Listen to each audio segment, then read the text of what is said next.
All right, guys, listen up and listen very clearly, okay? I was telling you earlier today, I know there's bank runs happening right now.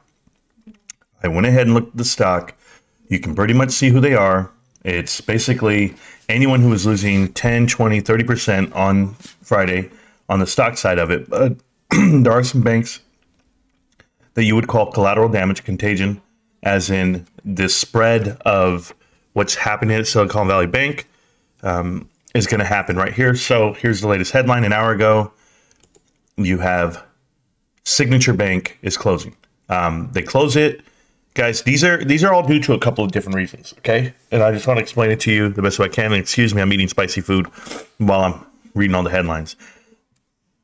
Here's the deal.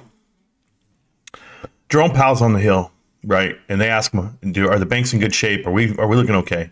And he's always going to tell you yes, a vote of confidence and to show you that we're strong as ever. And I'm telling you, that's a sign of weakness from them, because the sign of weakness is that you're raising rates at the fastest pace in history. Of course, you're going to say the banks look okay, but the truth is you're crippling them on purpose. This is self-induced, guys. When I say self-induced, it's because we know what happened during COVID. We know how much money we gave out and how they're trying to curve this. And risky startups, that's half of it, right? So there's people out here trying to have a business, pump some money through it, and all these commercial banks are going to fail. And it's because there's no confidence in them. And now when I looked at it yesterday, the bank that's benefiting the most from this is BRICS. Now, BRICS stands for like Brazil, Russia, India, China, and whatever, Spain. That's the bank. That's what it's all known to. And I've been watching Poor Dad, Rich Dad. I've been watching that guy for a long time. And he's always talking about BRICS, BRICS, BRICS, how that's going to be the central banking system. Guys, I'm not even going that far. I'm just letting you know there's winners out here versus losers, right? But when personal banks like you and I, how can I put it? When residential banks are getting run, that's when you get nervous, right? Commercial banks, hey, there's a run. There'll always be somebody else to back those startups and stuff. But I think what happens now is your mom and pop, whether it be small and mid caps, those guys are going to be eaten large by large cap companies. So this is just big business. They're going to have this chance to pounce on small business.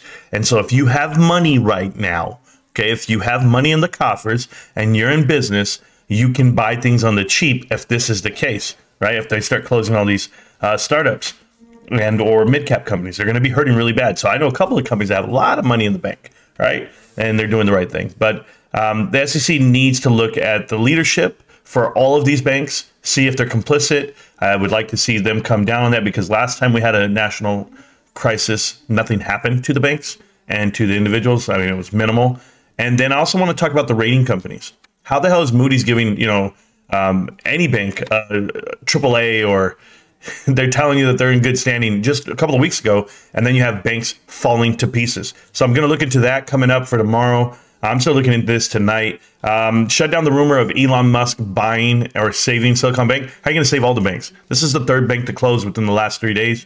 And in addition to that, Elon would have to sell off Tesla shares to get some cash, guys. So if you hold Tesla shares, don't ask for Elon to be the savior of anything.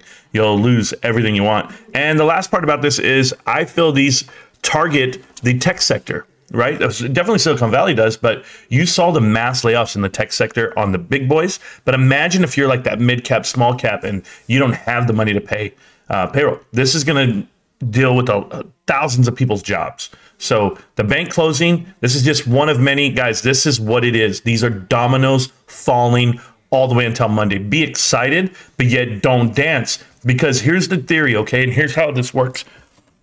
You guys watch this movie, The Big Short? If everybody's seen this movie and everybody knows it and they quote it, whatever, you guys understand that they made money because they bet on the short. They bet that the economy would collapse, okay? So all of you guys that are betting on companies to thrive, you're betting that this economy collapses, okay? This is what the short squeezes are. You're betting that the economy collapses. Therefore, the big boys, the banks and the hedge funds, lose their collateral. Their collateral to hedge the short will vanish. And this is what the DD has said for years. So if you're invested for those reasons, you're going to see an economy collapse. And you might feel it at first because it takes time for all this to happen, or does it? But when this all settles in and these guys have no collateral for that short, you get margin called. And then that's when the MOAS can happen. And I don't do MOAS talk, but I'm telling you guys, the more banks that close, the closer you get to MOAS. Okay? So there you guys go. Enjoy it this weekend. I'm going to keep reading up. I'll get at you. Peace.